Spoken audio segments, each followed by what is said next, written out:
우리 같이 신앙 고백하심으로 하나님 앞에 수요 예배를 드리겠습니다. 같이 신앙 고백하겠습니다.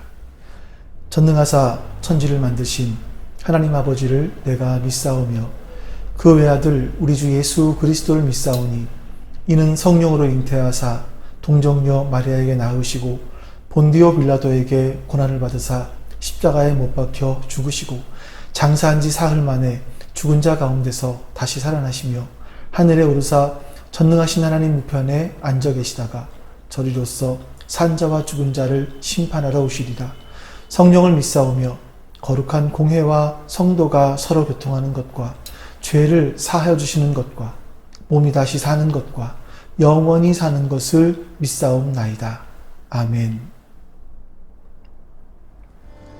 예수 우리 왕이여 이곳에 오소서 보좌로 주여 임하사 찬양을 받아 주소서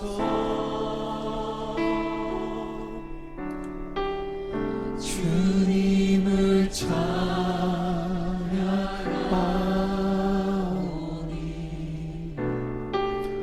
주님을 경배하오니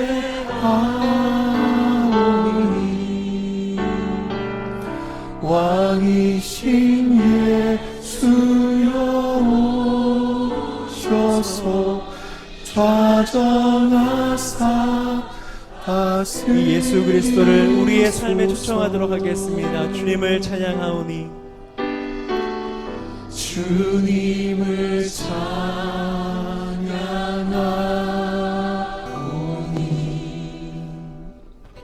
주님을 경배하오니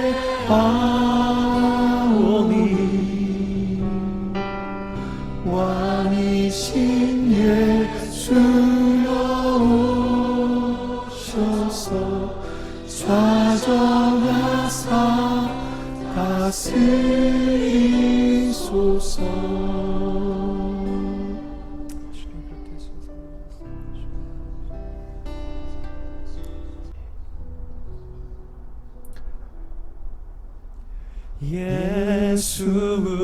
예수님은 누구신가? 우는 자의 위로와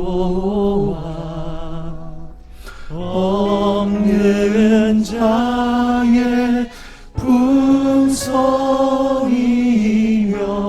전한 자의 높음과 잡힌 자의 노임되고 우리 기쁨 성령을 통하여서 이 예수님을 알아갑니다. 예수님은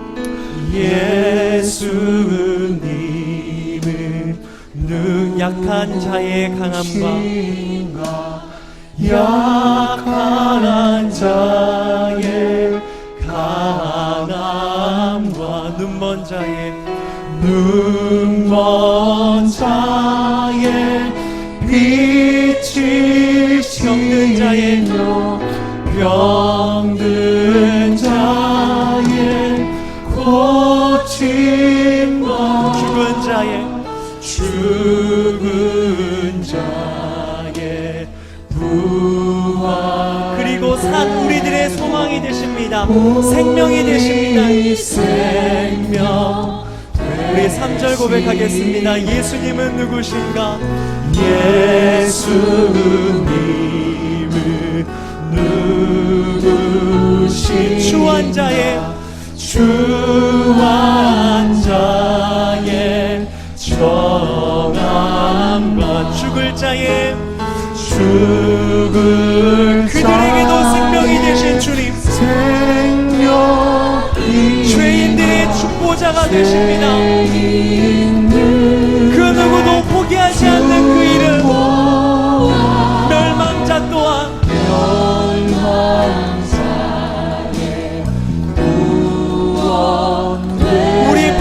되셨습니다. 우리 평화 4절 고백하시죠. 예수님은 누구신가?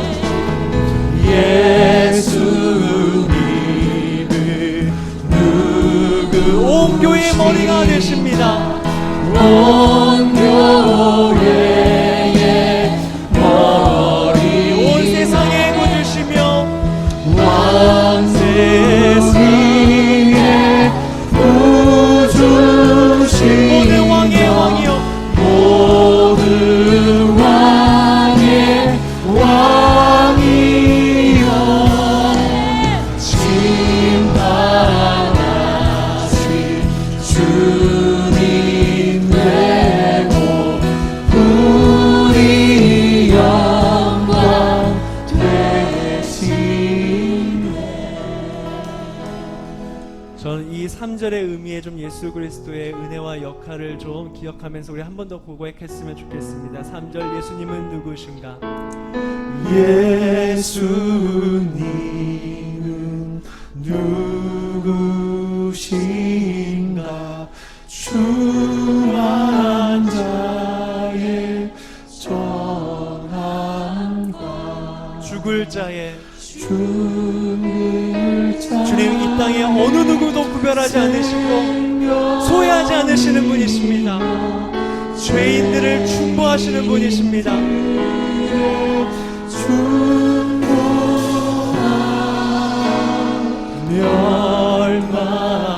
멸망자의 구원되고 우리 평화 멸망자의 구원되고 우리의 평화 또 되셨습니다. 멸망자의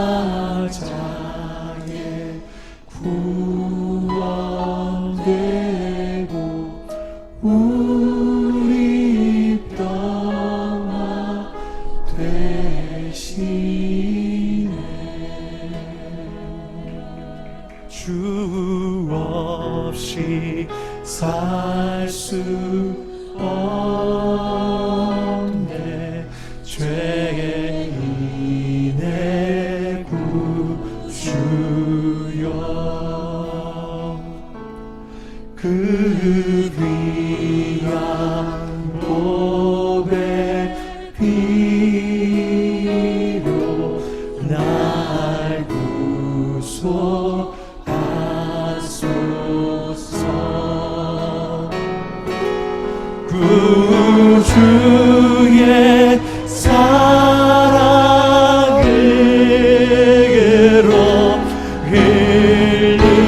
흘리신 보혈이 내 소망 내게 소망 나의 위로 내 영광 됩니다. 주 없이 살 수 없네. 주 없이 살 수 없 죄인의 구주여 죄인의 구주여 그 귀한 보배 피로 그 귀한 보배 나와 나의 이웃과 모든 열방을 구원하십시오. 주님의 사랑으로 구주의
주의 사랑으로 흘리신 보혈이 내 소망 나의 위로 내 소망 됩니다.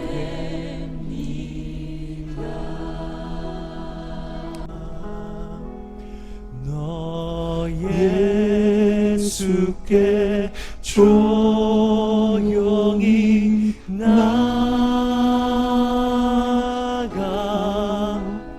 내 모든 짐 내려놓고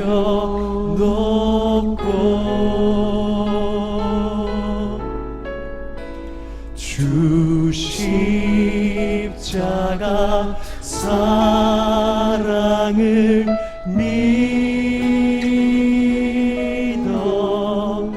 죄 사함을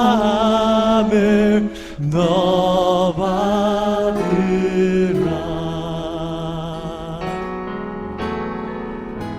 주 예수께 조용히 나가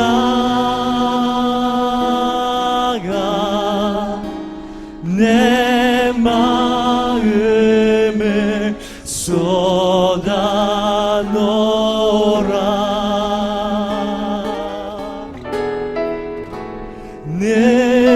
너는 미리 보시는 주님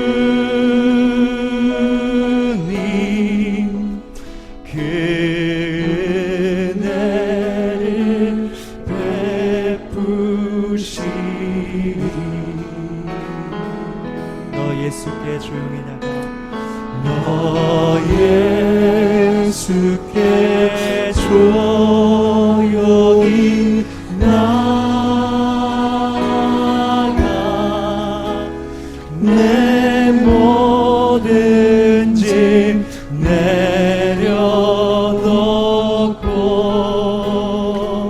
주 십자가 사랑을 믿어 주 십자가 사랑을 믿어 죄 사함을 너 받으라.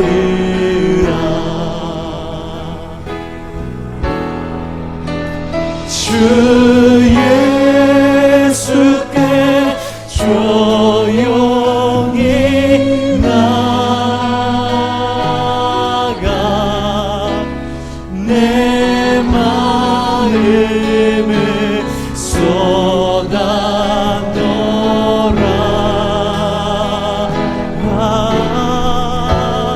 그는 미리 보시는 주님 그 은혜를 베푸시니. 주 예수께 조용히 나가 주 예수께 조용히 나가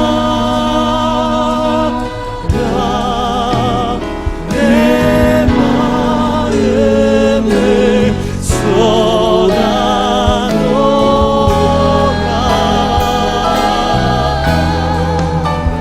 너는 미리 보시는 주님 그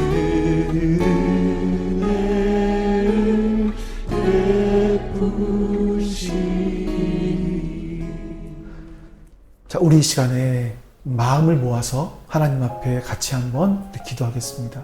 오늘 예배를 위해서 기도해 주시고요. 또 말씀 전하는 저를 위해서 기도해 주시고, 이 어려운 시기를 우리가 하나님의 지혜로 잘 견뎌내며 또 이 시기를 통해서 우리의 믿음이 견고해지게 해달라고 하나님 앞에 우리 같이 이렇게 한번 기도하겠습니다. 기도합니다.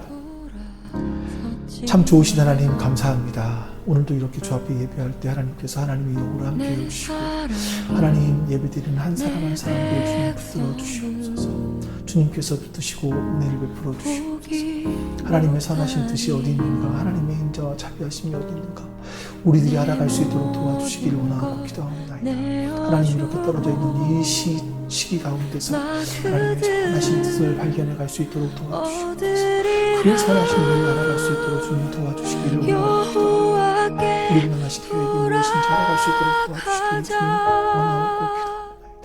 예배하는 우리를 주여 기억하여 주시고 붙들어 주시옵소서. 그렇게 하나님의 선한 뜻을 하나님 깨달아 배워갈 수 있도록 주님 역사해 주시옵소서. 하나님 받으시는 기쁨의 예배될 수 있기를 주님 도와주시옵소서. 참 좋으신 하나님, 오늘도 하나님 앞에 예배할 수 있는 이 은혜를 주셔서 감사합니다.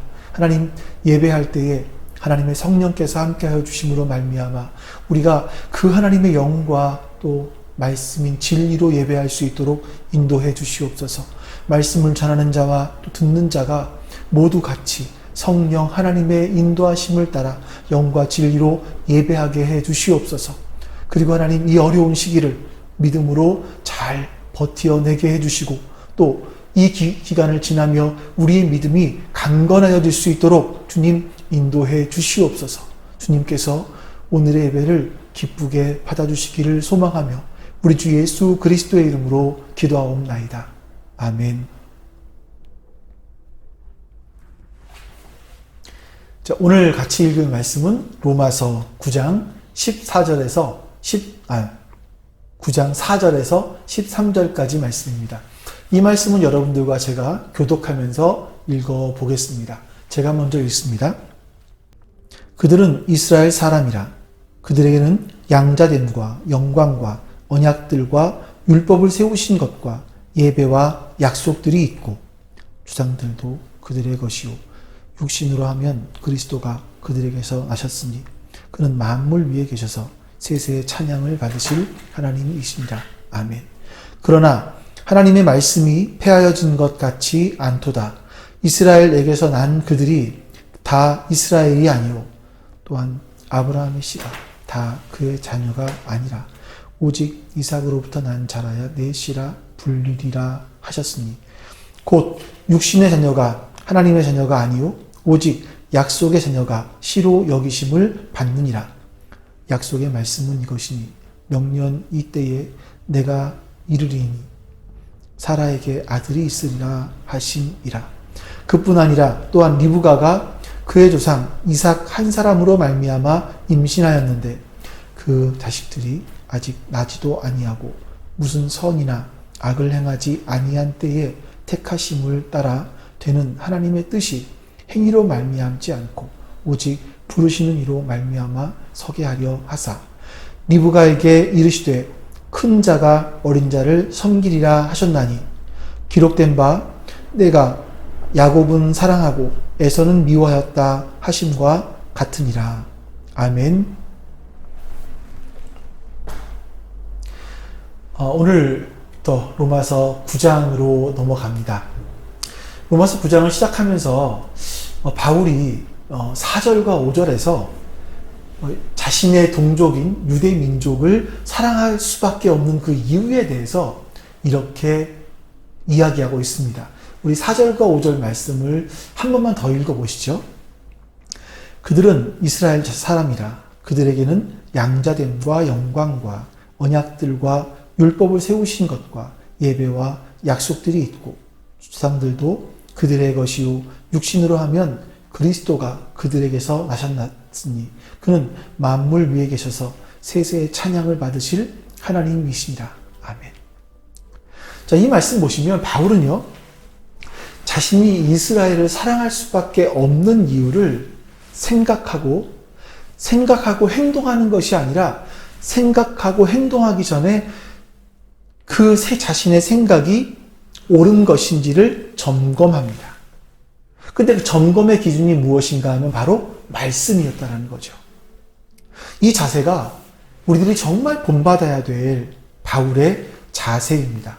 여러분, 외국 사람들이 우리나라에 와서 살아갈 때 어떤 사람들에게는 야, 저 사람은 정말 한국 사람 다 됐네, 이런 말을 하는 사람들이 있습니다. 그럼 그 기준이 뭔가요? 어떨 때 그런 말을 하시나요? 이제 그 사람들이 우리나라 전통 음식, 뭐 김치, 뭐 이런 것들, 어떤 사람들 삭힌 홍어 이런 걸 먹을 때마다 먹은 걸 보면서 야, 저 사람은 한국 사람 다 됐네, 이런 말을 하기도 합니다. 그런데 이것은 명확한 기준이 없고요. 언어학자들은 이렇게 얘기를 하죠. 사람이 혼자 생각을 할 때 그 나라의 언어로 생각을 하면 그 사람은 그 나라 사람으로 체질화된 것이다 라고 이야기를 합니다. 일제강점기 때 일본이 우리나라의 언어를 말살하려고 했던 이유가 바로 거기 있죠. 한국 사람들의 체질 자체를 바꾸려고 했던 겁니다. 우리의 언어에는 사상과 문화가 모두 담겨있기 때문에 그렇습니다. 그래서 어떤 언어로 생각하느냐에 따라서 사람들의 의식 구조가 달라집니다. 예를 들면 우리나라 언어에는요, 현재, 과거, 현재, 미래 이렇게밖에 없습니다. 그래서 이 우리나라 언어를 가리켜서 감성 언어라고 한다고 하더라고요. 근데 영어는요, 과거, 현재, 미래만 있는 것이 아니라 과거 완료, 현재 완료, 미래 완료, 이런 여러 가지 시제가 있습니다. 그래서 그것을 이성 언어라고 합니다. 그래서 그들의 사고 속에는 굉장히 논리적인 부분들이 있지요. 이성 언어, 논리 언어를 사용하는 겁니다. 이렇게 이성 언어를 갖고 있는 사람들이 그 사고의 틀과 감성 언어를 갖고 있는 우리의 틀이 같을 수가 없습니다. 다르죠. 외국 사람들이 한국에 와서 살면서 김치 먹고 한복을 입는다고 한국 사람이 되는 것이 아니라 뭔가 생각할 때 우리나라 언어로 생각하는 겁니다. 그래서 한국인의 의식 구조가 그럴 때 체질화되었다라고 이야기합니다. 이때는 뭐 얼굴이 하얗던지 검었던지 뭐 머리가 노랗던지 곱슬이던지 이게 문제가 되지 않습니다. 의식 구조가 한국적인 의식 구조를 갖고 있기 때문에 그 사람은 한국 사람이라고 할 수 있는 거죠. 자, 여러분, 제가 왜 이렇게 말씀을 드리겠습니까? 우리 그리스도인들은 그러면 언제 그리스도인이라고 얘기할 수 있겠습니까? 우리를 언제 진짜 그리스도인이라고 말할 수 있겠습니까? 우리의 언어 체계입니다. 우리의 생각하는 겁니다. 성경을 읽고 교회에 나온다고 그리스도인이 되는 것이 아니라 무엇을 생각하고 행동하고 계획하든지 하나님의 언어로 생각하는 겁니다. 다시 말하면 하나님의 말씀, 성경을 근거로 해서 생각하고 그 행동들을, 생각들을 점검하는 겁니다. 이렇게 참된 그리스도인들은요, 성경이 내 안에 체질화되어 있는 그런 사람들을 참된 그리스도인이라고 말할 수 있는 겁니다. 이게 바울의 위대한 점이 뭐냐? 바울은요, 뭘 생각할 때, 뭘 의도했을 때, 그것을 말씀 위에 서서 말씀으로 확인하고 말씀으로 점검했습니다. 그게 바울의 위대함입니다. 그러니까 바울은 의식 자체가 바로 이렇게 성경에 체질화되어 있는 그런 사람이었습니다. 이 그리스도인은 정말 날마다 말씀 안에 거하는 것이 너무너무 중요합니다. 체질화되어 있는 성경의 사람. 너무너무 중요하죠.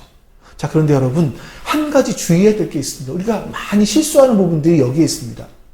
이 말씀으로 체질화되어 있어야 된다라는 건 뭐냐면, 말씀, 한 부분의 말씀, 한 구절의 말씀이 아니라 전체의 말씀을 의미하는 겁니다. 우리가 말씀을 사모하고 말씀으로 점검을 하는데 한 구절의 말씀만 붙잡기 때문에 말씀 안에 있는 것 같은데 사실은 말씀 밖에서 행동하는 경우들이 너무나 많은 겁니다. 자, 예를 들면 이렇습니다. 아무것도 가진 것이 없는 가난한 사람이 어느 날 일을 시작했습니다. 그리고 하나님께서 함께 하시면 내가 비록 작고 부족하지만 커다란 열매를 맺을 수 있을 거야 라는 생각을 했습니다. 그리고 이제 말씀을 읽다가 한 말씀이 마음에 딱 와닿았는데 뭐냐면 내 시작은 미약하였으나 내 나중은 창대케되리라. 욥기 8장 7절에 있는 말씀이 마음에 딱 와닿았어요. 이게 말씀으로 점검한 거잖아요. 그러니까 성도들이 굉장히 좋아하는 말씀이죠. 집에 걸어놓기, 액자를 만들어서 집에 걸어놓기도 하고 자기 일터에 걸어놓기도 하는 그런 말씀. 자, 이 말씀을 확인하고 자신의 생각을 점검하는 것이 너무나 좋습니다. 자, 그런데 여러분, 하나님께서 욥에게 하신 일들, 다시 말하면 하나님께서 욥을 창대하게 하시기 위해서 하신 일들까지 모두 그 말씀 안에는 포함되어 있어야만 하는 겁니다. 욥이 창대해지기 전까지 자식이 죽었고요. 자신의 모든 가업이 망했습니다. 자신의 부인은 자신을 저주하면서 떠났습니다. 이것이 전체의 말씀이에요. 근데 우리는 이 전체를 놓치고 이 창대하게 되리라라는 이 말씀 하나만 붙잡아요. 그리고 일이 잘 안 풀리면, 어려움이 닥치면 열심히 교회를 다니고 기도했는데 오히려 일이 안 되네 하면서 하나님을 원망하고 교회를 떠나게 되는 겁니다. 자, 이것은 말씀을 붙잡은 것 같지만 사실은 말씀을 붙잡은 것이 아니죠. 여러분 이해하시겠습니까? 어떤 정치적인 아무 줄도 없는 그런 사람이 정치계에 입문을 해서 나라를 위해서 뭔가 일해보겠다라는 생각을 했습니다. 그리고 기도를 하는데, 기도를 하면서 말씀을 쭉 읽는데 이 출애굽기에 있는 모세에 대한 말씀이 나오는 거예요. 그러니까 하나님께서 모세에게 이제 내가 너를 바로에게 보내서 내 백성들을 거기서 건져내겠다라고 하신 그 말씀이 자신의 마음속에 딱 와닿았습니다. 그리고 다시 한번 그 말씀을 토대로 점검하는 겁니다. 하나님께서 나를 통해서 이 우리나라 국민들을 어려움 가운데서 건져내시겠구나, 건져냈으면 좋겠다 하는 이 생각을 가지고 그래, 나 정치계에 가야지 라고 마음을 먹었습니다. 좋은 거 아니겠습니까? 자, 그런데 여러분, 이 말씀이 마음에 와 닿으려면 뭐까지 있어야 되는가 하면, 하나님께서 모세를 모세되게 하기 위해서 광야에서 40년간 그를 훈련시키신 것을 또한 알고 있어야 되고, 하나님께서 나를 올바른 모세와 같은 정치인이 되게 하시기 위해서는 나도 훈련시키시겠구나, 나의 삶 가운데도 광야와 같은 삶이 있겠구나, 이거를 마음에 담아두고 있어야 한다는 겁니다. 그런데 사람들이 이 전체의 말씀을 보지 않고 부분의 말씀만 읽고 믿습니다.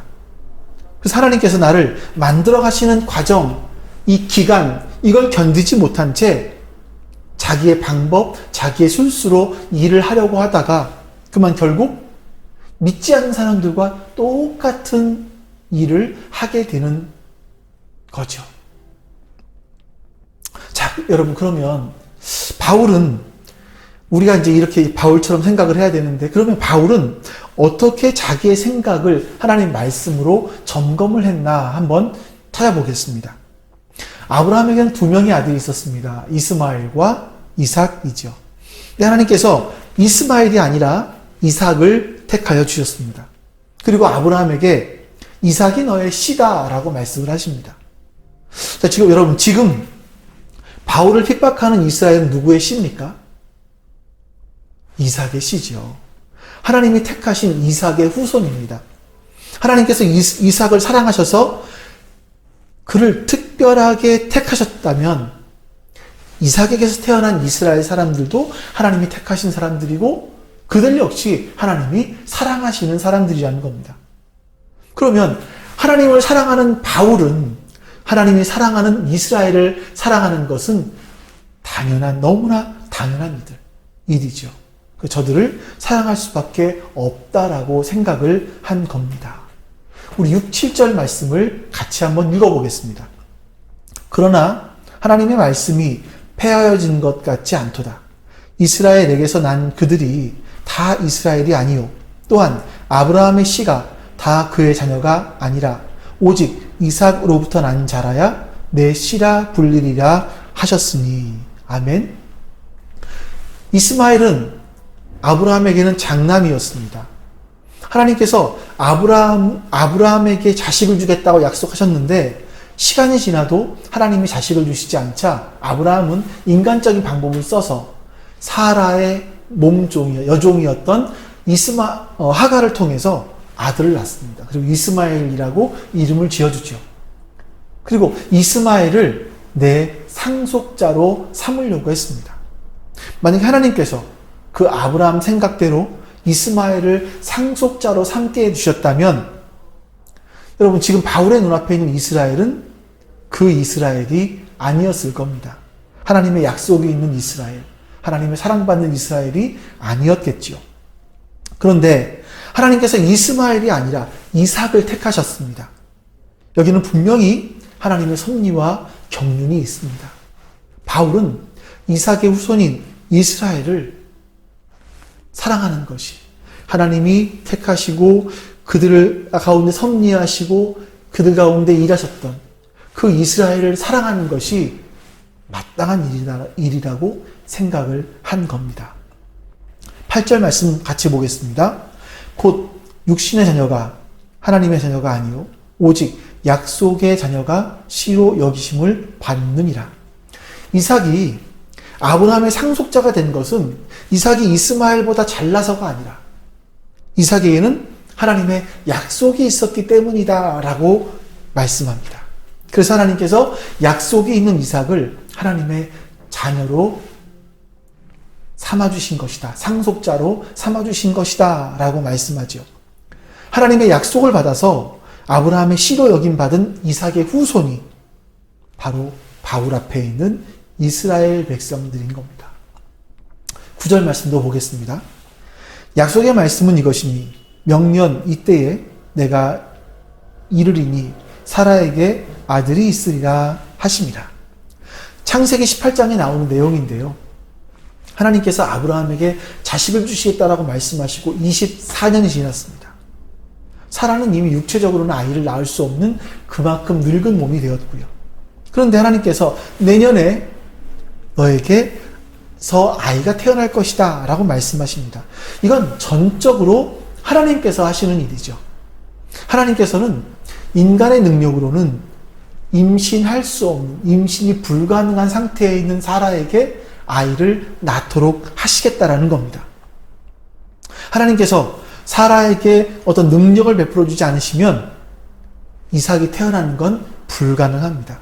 그러면 이스라엘도 존재하지 않았겠죠. 10절 말씀. 자, 그뿐 아니라 또한 리브가가 우리 조상 이삭 한 사람으로 말미암아 임신하였는데, 여러분 이 글을 읽는 사람들이 로마 사람들 아니겠습니까? 로마에 있는 그리스도인들? 그럼 로마에 있는 그리스도인들이 생각하기를 아브라함만이 아니라 사라에게서 태어났기 때문에 그런 거 아니야? 사라에게서 태어났기 때문에 이삭을 선택하신 거 아니야? 라고 말할 수도 있지만, 이삭이 결혼한 사람 리브가, 이삭과 리브가가 결혼해서 자녀를 낳았는데 이번에는 같은 날 같은 시간에 2명의 아이를, 쌍둥이를 낳았습니다. 하나님께서 그 2명의 아이 야곱과 에서 중에서 야곱을 택하시는데 거기에는 어떠한 인간적인 조건이나 행위나 이런 관계가 아무것도 없이 하나님은 야곱을 하나님의 언약의 씨로 삼으셨다는 겁니다. 만약에 그때 하나님께서 에서를 택하셨으면 어땠을까요? 지금 이스라엘은 존재하지 않는 겁니다. 그래서 바울은 2절에서 이렇게 하나님의 사랑을 받은 이스라엘을 사랑하고 그들을 살리는 것이 자신의 인생의 목적인 것처럼 말합니다. 그래서 자신의 동족이, 이 하나님의 언약을 가지고 있는 자신의 동족이 살아날 수만 있다면, 회복될 수만 있다면 나는 저주를 받아도 좋다라고까지 2절에서 이야기했던 것입니다. 여러분, 바울은 왜 하필이면 자신을 욕하고 자신을 저주하는 그 이스라엘 사람들을 위해서 그들을 살려야 된다라는 생각을 했고, 그것을 놓고 말씀에 비추어서 그 일들을 생각했을까요? 자신도 똑같이 하나님의 일방적인 선택과 그 사랑으로 말미암아 구원받은 사람이기 때문에 그렇습니다. 바울은요, 그리스도인들, 예수 믿는 사람들 찾아내서 그들을 죽이거나 감옥에 가두기 위해서 다마스커스로 가는 길이었습니다. 그 길에서 예수님이 오직 자신만을 찾아오셨고 그 여러 사람 가운데서 자신만 구원해 주셨습니다. 바울은 그렇게 하나님께 예수님께 진 사랑의 빚을 갚는 것은요, 자신도 똑같이 다른 사람을 사랑하는 것이라고 믿었습니다. 자신을 핍박하고 괴롭히는 사람이라 할지라도 그를 포용해주고 주님께로 그 사람을 돌아오게 해주는 것을 하나님이 기뻐하신다라고 분명히 믿었습니다. 누구 때문에? 자기 일을 보니까요. 바울은 자신의 생각이 말씀으로 확인되지 않습니까? 그러면 말씀으로 확인되면 그 말씀을 붙잡고 앞으로 나아가는 사람이었습니다. 이것 때문에 우리가 알고 있는 바울이 바울된 거죠. 자, 여기서 한 가지만 더 덧붙인다면 바울은요, 말씀을 붙잡는데 나 때문에 나를 위해, 자신을 위해서 말씀을 붙잡은 것이 아니라 다른 사람을 위해서 말씀을 붙잡았습니다. 우리는 모두 하나님을 사랑하죠. 말씀을 사랑합니다. 그리고 말씀을 붙잡아요. 그럼에도 불구하고 우리의 삶을 보면 많은 사람에게 고통을 주는 경우들이 많이 있습니다. 내가 하고 있는 일들이 다른 사람을 위해서 하는 일이 되지 않으면요, 그 일에는 하나님의 역사하심, 하나님의 일하심이 나타나지를 않습니다. 그러나 내 삶의 현장에서 다른 사람을 위해서 살아가기 시작한다면, 내 삶의 현장이 다른 사람을 위하는 일터가 되기 시작한다면 그것이 목회자이다. 그 직업이 콩나물을 파는 분이다. 사람을 살리는 일을 하고 있는 그 일이 바로 성직이라는 겁니다. 그러면 그 사람을 살리는 일을 할 때 그것이 하나님을 위한 일이 되는 것이고, 하나님께서는 그 사람과 함께 해주시기 때문에 그 일은 거룩한 일이요, 사람을 살리는 일이요, 그 안에 하나님의 역사가 일어나고 그 사람들이 변화되기 시작한다라는 겁니다. 자, 여러분, 한번 잘 생각해 보십시오. 우리도 바울하고 똑같지 않습니까? 하나님께서 우리가 무엇 때문에 구원받아야 되는지 하나님을 아버지라 부르고 예수님을 나의 메시아 구세주라고 부를 수 있는지 우리는 그 이유를 알 수 없습니다.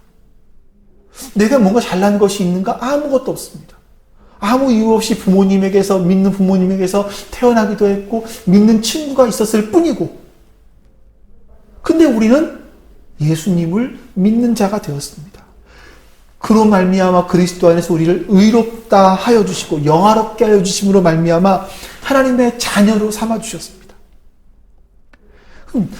아무 이유 없이 나 같은 죄인도 구원하셨다면 저 사람 역시 여러분 구원받아야 되지 않겠습니까? 내가 하나님의 사랑에 빚진 자가 되었다면 그 사랑의 빚은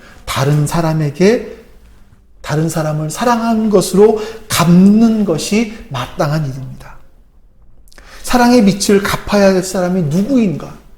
여러분, 성경에서 좀 한번 찾아보시죠.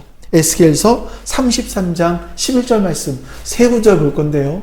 이 말씀 먼저 보겠습니다. 에스겔 33장 11절. 나의 삶을 두고 맹세하노니 나는 악인이 죽는 것을 기뻐하지 아니하고 악인이 그의 길에서 돌이켜 떠나 사는 것을 기뻐하노라.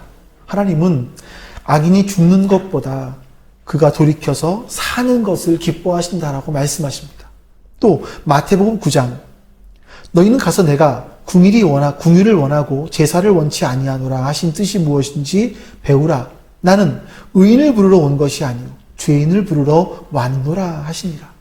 예수님은 의인을 부르러 오신 것이 아니라 죄인을 부르러 왔다라고 말씀하십니다.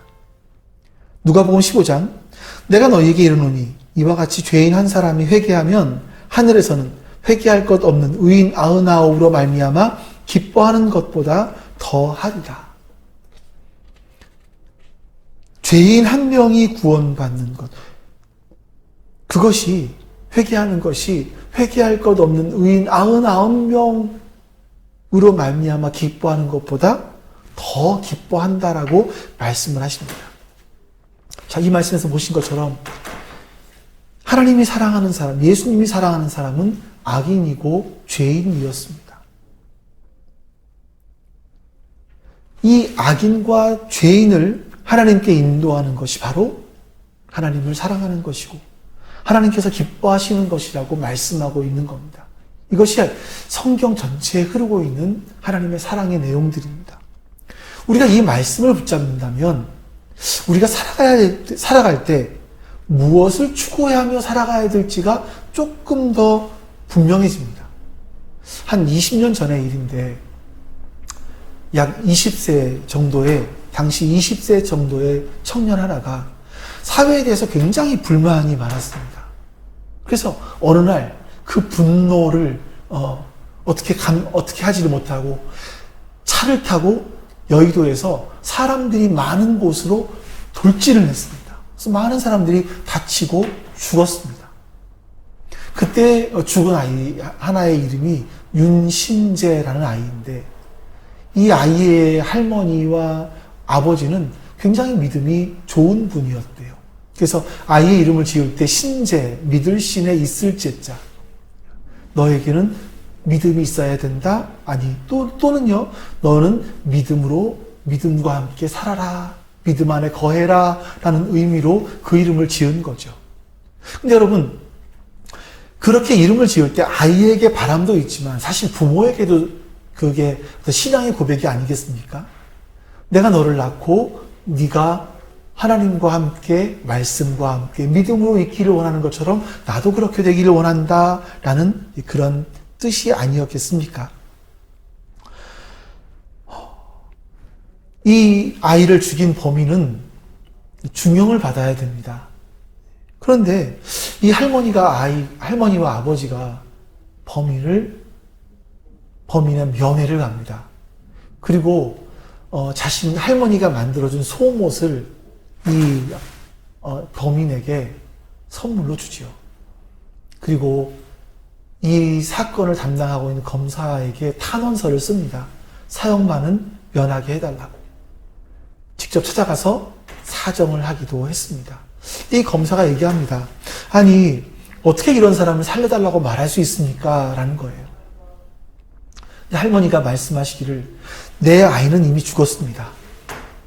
또 한 명의 청년을 죽이는 것은 하나님 앞에서 죄를 짓는 거라고 생각을 합니다. 라고 답하셨다고 합니다.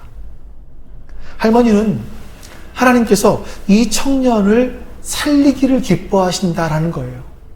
이렇게 생각을 한 거죠. 하나님께서 악인, 죄인도 구원받기를 원하시는 것처럼 하나님은 이 악한 청년이었지만 이 청년도 살아나기를 원한다라고 생각을 한 겁니다. 할머니는 말씀 속에 계신 분이었고 말씀을 붙잡는데 사람을 사랑하기 위해서 말씀을 붙잡은 분이었습니다. 저는 이 이야기를 들으면서 할머니가 비록 이 땅에서는 이름도 없는 연약한 노인의 삶을 살아가고 계신 분이었지만 하나님 나라에 가면 바울 못지않은 그런 대접을 받을 분이라고 생각을 합니다. 우리는 그리스도인으로서 말씀 위에 서 있어야 합니다. 그러니까 무엇을 생각하든 성경적으로 생각을 하고 그 생각을 말씀으로 점검해야만 합니다. 그리고 그 말씀을 붙잡을 때 나 자신을 위해서, 내 잘되는 것을 위해서 붙잡는 것이 아니라 우리가 하나님께서 기뻐하시는 일을 하고 우리 삶과 우리의 터전이 변하기를 바란다면 하나님께로부터 진 빚, 이 빚을 다른 사람에게 갚기 위해서 말씀을 붙잡아야 되는 겁니다. 자, 그러면 우리가 어떤 모습으로 어떤 곳에서 있든지 거기에는 변화가 일어나게 되는 겁니다. 하나님께서 함께 해주시기 때문에 그렇습니다. 그 할머니가 자신을 구원해 주신 하나님에 대한 빚을 갚기 위해서 빚을 갚는 것이라 생각하고 이 죄인에게 자신의 손주를 죽인 그 사람에게 속옷을 지어 입히는 은혜를 끼쳤습니다. 이 청년 역시 그 사랑에 감동해서 그 삶이 변하기 시작을 했다고 합니다. 하나님께서 이루시는 생명의 역사가 어떤 모양으로 언제 나타날지 우리는 알 수 없습니다. 그러나 반드시 하나님의 역사는 나타납니다. 하나님의 생명 역사는 나타납니다. 우리 모두가 날마다 주님과 동행함으로 그 생명의 역사에 동참할 수 있으시기를 주님의 이름으로 축원합니다. 우리 같이 한번 우리 기도합니다. 우리 기도할 때에 오늘 말씀 나눈 것처럼 하나님, 내 생각을 행동으로 옮기기 전에 먼저 말씀으로 그 생각을 점검해 보게 해 주시옵소서. 그리고 그 점검할 때 그 생각들이 나를 향한 나의 유익을 위한 것이 아니라 이타적인 생각으로 점검하게 해달라고 우리 좀 기도하시고, 그뿐 아니라 우리가 이런 이타적인 생각들을, 그리고 이 생각을 통한 행동을 통해서 우리의 삶이, 또 우리의 이웃들의 삶이 변화되는 일들이 일어나게 해달라고 우리 같이 한번 하나님께 기도합니다. 그리고 여러분들이 오늘 또 같이 예배드리는 우리 집들 가운데 기도해야 될 분들, 떠오르는 분들이 계시면 한번 같이 기도해 주셨으면 좋겠습니다. 한 두 분, 세 분 놓고 우리가 같이 한번 기도하는 시간을 갖겠습니다. 한 가지만 더, 우리나라 코로나로 인해서 어려운데 이런 상황들을 위해서 같이 한번 기도합니다. 기도하겠습니다. 참 좋으신 하나님 감사합니다. 오늘도 하나님 앞에 기도하게 해주셔서 감사합니다. 하나님, 우리가 무엇을 위해서 살아가야 될지, 하나님 무엇을 생각하며 살아가야 될지 알게 해주시옵소서. 하나님, 우리가 어떤 생각을 가졌을 때 그 생각이 옳은 것인지 그른 것인지를 알기 위해서 말씀을 점검해 보게 해주시옵소서. 우리의 생각들을 행동으로 옮기기 전에 말씀으로 점검해 보게 해주시옵소서. 그래서 그 말씀으로 점검하는 하나님의 뜻을 이뤄나갈 수 있도록 하나님 도와주시기 원합니다. 그 말씀은 전체의 말씀이어야 되고, 그 말씀은 나만을 위한 말씀이 아니라 우리를 위한 말씀이어야 되겠습니다. 하나님, 그렇게 해서 이 세상이 변화될 수 있도록 주님 도와주시옵소서. 내가 속한 곳이 변화될 수 있도록 주님 역사해 주시옵소서. 하나님, 그리고 하나님께서 붙들어 주시고 은혜를 받아주시옵소서. 선하시고 인자하신 뜻이 이루어질 수 있도록 주님께서 함께 해주시기를 주의 은혜와 자비를 더하여 주시기를 주님 붙들어 주시옵소서. 하나님 감사합니다. 오늘 하나님 말씀을 나눈 것처럼 바울의 바울됨이 자신의 생각을 그저 행동으로 옮기기 전에 먼저 말씀으로 자기의 생각들을 점검하고, 점검해서 확인한 생각들을 행동으로 옮긴 그 바울의 모습을 보았습니다. 하나님, 우리도 그런 삶을 살 수 있어야겠습니다. 내 생각을 근거로 행동하는 것이 아니라 나의 생각을 말씀으로 점검할 수 있도록 주님, 우리에게 지혜를 허락하여 주시옵소서. 그리고 그 말씀들이 단순하게 나를 위한 말씀들이 아니라 이타적인 말씀이 되게 하시고, 그 말씀이 한 부분의 말씀이 아니라 전체의 말씀을 우리가 볼 수 있도록 주님께서 우리에게 지혜를 허락하여 주시옵소서. 그 사람, 우리가 살아가는 그 삶의 터전이 바로 하나님께서 함께 하시고 하나님이 일하시는 거룩한 하나님의 역사의 터전이 될 수 있도록 주님 도와주시옵소서. 우리가 지체를 위해서 기도했사오니 우리의 기도를 들으시고 주님 응답하여 주시옵소서. 하늘에 계신 우리 아버지여, 이름이 거룩히 여김을 받으시오며 나라가 임하시오며 뜻이 하늘에서 이루어진 것 같이 땅에서도 이루어지이다.